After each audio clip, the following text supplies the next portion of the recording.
when you don't take action, things like this eventually will happen to you. And that's not acceptable, and that's why I call on people to stand up, talk to the congressman, talk to people, and don't stop fighting, because children will continue to die if we don't take a stand now. A call to action from a survivor of the school shooting in Florida. Now, we reached out to our lawmakers to find out what they are or are not doing after another tragedy. And there's no debate that these school shootings are happening all too often. The debate on how to prevent them, though, has continued to rage on since Sandy Hook. WWY's Andrew James went to lawmakers to question them on what they are doing to be proactive about this situation. Well, Amanda, those who write the law can seek funding and draw up solutions to try and protect the children in our community. I question our leaders in Congress about what they are doing now. Now, I just heard from Senator Thom Tillis' office. The senator responded to our questions saying, in part, we must ensure firearms are staying out of the wrong hands. And last year, I co-sponsored bipartisan legislation that would enhance compliance and accuracy of the background check system to keep firearms away from criminals. Now, his office did confirm with me that that legislation has not come to a vote yet in the Senate.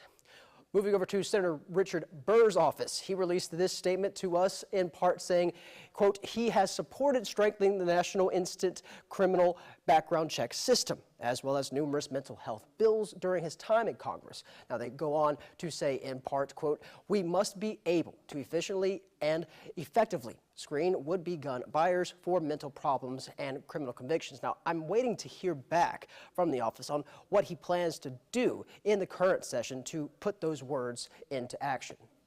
Honestly, I don't think there's much that Congress can do that would address tragedies such as Florida or any other tragedy for that matter. This is a matter of hearts and minds. The statement coming from Congressman Dave Rouser says what he can do is listen to his Education Advisory Committee as well as a Law Enforcement Advisory Committee that he plans to meet in the spring that could talk about this issue specifically. Now, Congressman Pittinger's office sent us a statement as well, saying in part, Nicholas Cruz passed a background check, so did Dylan Roof, due to an FBI error. The focus on additional gun control is a case of misplaced priorities. America needs to focus on the root causes of violence by addressing mental health and the glorification of carnage in games, movies, and music. Now, I asked if and when he would address those subjects in form of law. I'm still waiting to hear back from his office for a response on that. Amanda? All right, thank you, Andrew. Well, you know, we also took the question of how these tragedies can be prevented to our representatives at the state level. We reached out to all state senators and representatives who serve our 5-county area, and here's what they had to say. Representative Frank Eiler gave us the following statement.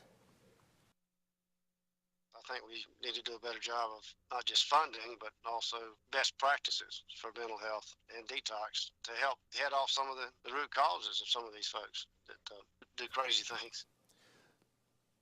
Representative Deb Butler said in the last session we tried to put forward amendments to strengthen measures and were defeated. Until we have votes in the NC legislation, these bills are not going anywhere. Leadership made it clear they're in the pockets of the NRA. I'm happy to draft legislation. It won't go anywhere, but that don't mean we won't keep trying. Representative Holly Grange said this. I'm gonna go back to Raleigh, and we're gonna have some discussions about this.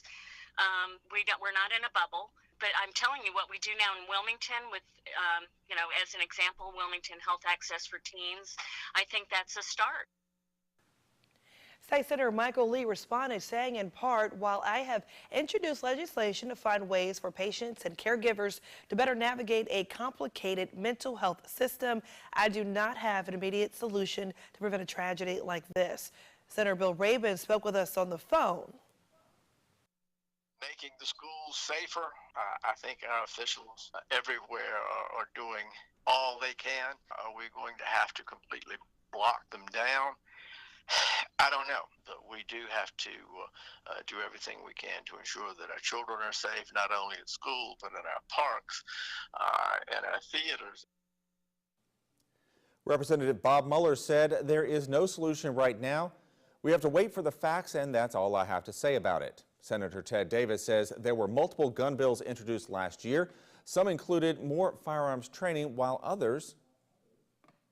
Some of these bills want to do away with checks. They want to do away with the requirement for education. I am against that. I am a very staunch supporter that people should receive the proper training and be qualified before they're issued a gun permit.